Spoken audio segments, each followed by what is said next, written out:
Hello friends, அஸ்ஸலாமு அலைக்கும். Welcome to my channel Fathima's kitchen. இன்றைக்கி நம்மளோட சேனலில் அகர் கேக் எப்படி செய்யலான்றதை பார்க்கலாம். அதுக்கு நான் ஒரு 2 ஸ்ட்ராபெரியை நல்லா பொடியாக கட் பண்ணினேன். நல்லா மெல்லிஸாக கட் பண்ணிக்கோங்க.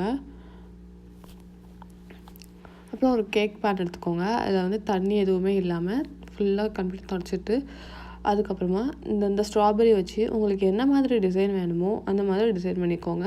நான் இன்றைக்கி சிம்பிளாக ஒரு பூ மாதிரி டிசைன் பண்ணுறேன். எப்போவுமே நம்ம ரோஸ் மில்க் வச்சு பிஸ்தா மில்க் வச்சு தான் நம்ம வந்து இது செய்வோம், அகர் செய்வோம். இந்த மாதிரி டிஃப்ரெண்ட்டாக டிசைன் பண்ணி செய்யும்போது அது பார்க்கறதுக்கு அழகாக இருக்கும்.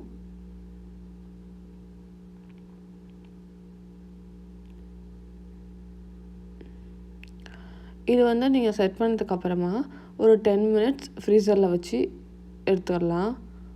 அது நல்லாவே செட் ஆகிடும்.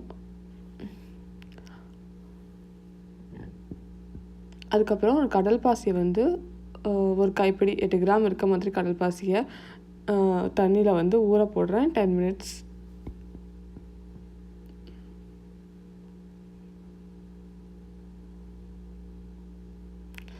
இப்போ இது வந்து அது ஃபுல்லாக கரையிற வரைக்கும் தனியாக குக் பண்ணிக்கலாம். 2 கப் பால் நான் கொதிக்க போட்டிருக்கேன். அதில் சர்க்கரையே சேர்த்துட்டேன். இப்போ அது நல்லா கரைஞ்சதுக்கப்புறமா நம்ம வந்து அந்த பாலில் வந்து இந்த கடல் பாசியை சேர்த்துடலாம். பால் நல்லா கெட்டி ஆகுன்றதுக்காக கடல் பாசியை நான் தனியாக கரைச்சேன்.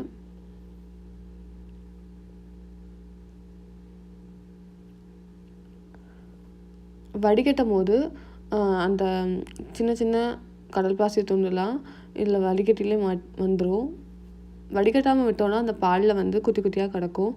இப்போ நான் ரூஆப்ஸா ஆட் பண்ணுறேன் ஒரு ஸ்மெல்லுக்காக.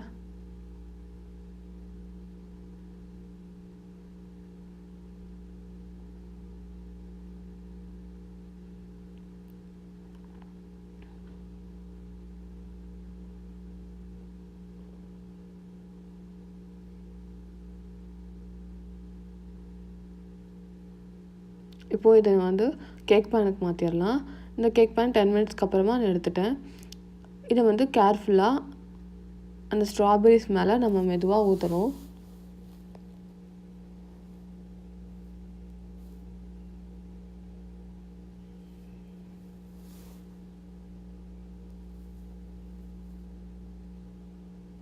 இது ஃபுல்லாக ஊற்றினதுக்கப்புறமா இதை நகட்டாமல் அப்படியே வச்சுட்டு 10 மினிட்ஸ் அது நல்லா செட் ஆகினதுக்கப்புறமா நம்ம எடுத்து ஃப்ரிட்ஜுக்குள்ளே ஒரு 10 மினிட்ஸ் வச்சிடலாம். அப்போ அது நல்லா டைட் ஆகிடும்.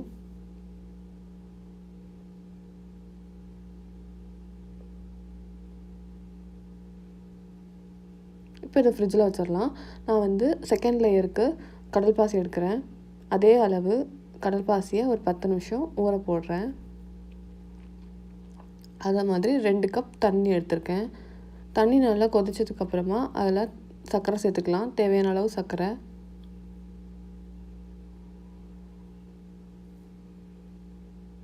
இப்போது ஊற போட்டிருக்க கடல் பாசியையும் அதில் போட்டு நம்ம வந்து ஃபுல்லாக கரையிற வரைக்கும் அதை வந்து குக் பண்ணணும்.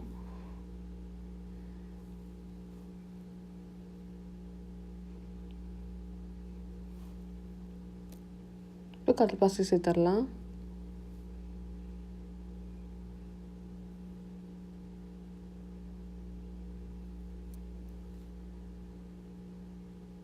இது ஃபுல்லாக கரையிற வரைக்கும் அதை வந்து குக் பண்ணிக்கலாம். இப்போ நல்லா கரைஞ்சிச்சு. இதை வடிகட்டிடலாம். வடிகட்டிட்டு உங்களுக்கு தேவையான கலர் ஏதாவது ஆட் பண்ணலாம். நான் இதில் வந்து கலருக்காக ரூஆப்ஸா ஆட் பண்ணுறேன். 1.5 டீஸ்பூன் ரூஆப்ஸா ஆட் பண்ணுறேன்.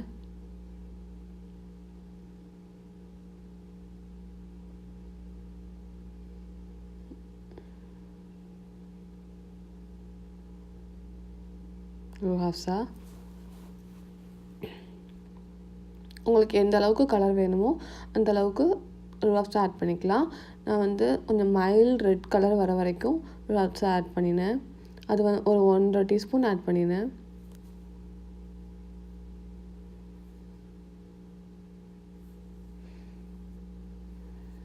இப்போது ஃபஸ்ட் லேயருக்கு இருந்த கேக் பேன் எடுத்தாச்சு.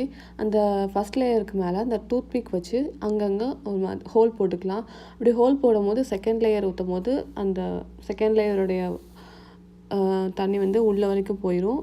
அப்போது 2 லேயரும் தனித்தனியாக பிரிஞ்சு வராது.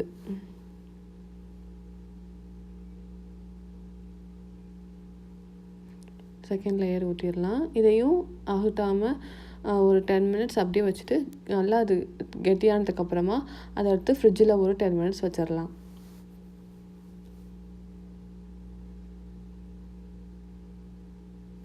அதில் வந்து பபுள்ஸ் ஏதாவது இருந்துச்சுன்னா அந்த டூத் பிக் வச்சுருந்தே அதை வந்து உடச்சி விட்டுடலாம். இப்போ 3rd லேயருக்கு நான் பால் எடுத்திருக்கேன். அதே மாதிரி கடல் பாசியை ஊற போட்டிருக்கேன் 10 நிமிஷம். அந்த பால் கொதிச்சதுக்கப்புறமா சர்க்கரை சேர்த்துக்கலாம். நான் இதில் வந்து கடல் பாசியை பால்லே சேர்த்துட்டேன். இப்போ வெண்ணிலா எசன்ஸ் விடுறேன். 1 டீஸ்பூன் வெண்ணிலா எசன்ஸ் ஸ்மெல்லுக்காக. இல்லை கடல் பாசியை நான் வந்து பால்லே சேர்த்துட்டேன்.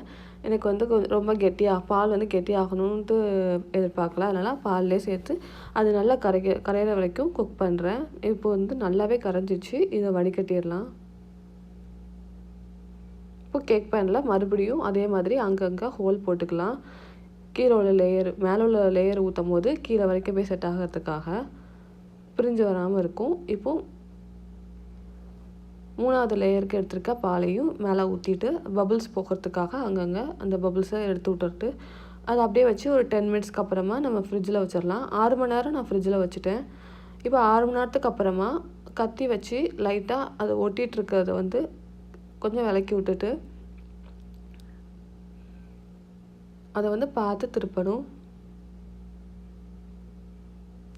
மேலே ஒரு பிளேட் வச்சு இந்த மாதிரி கேர்ஃபுல்லாக திருப்பணும்.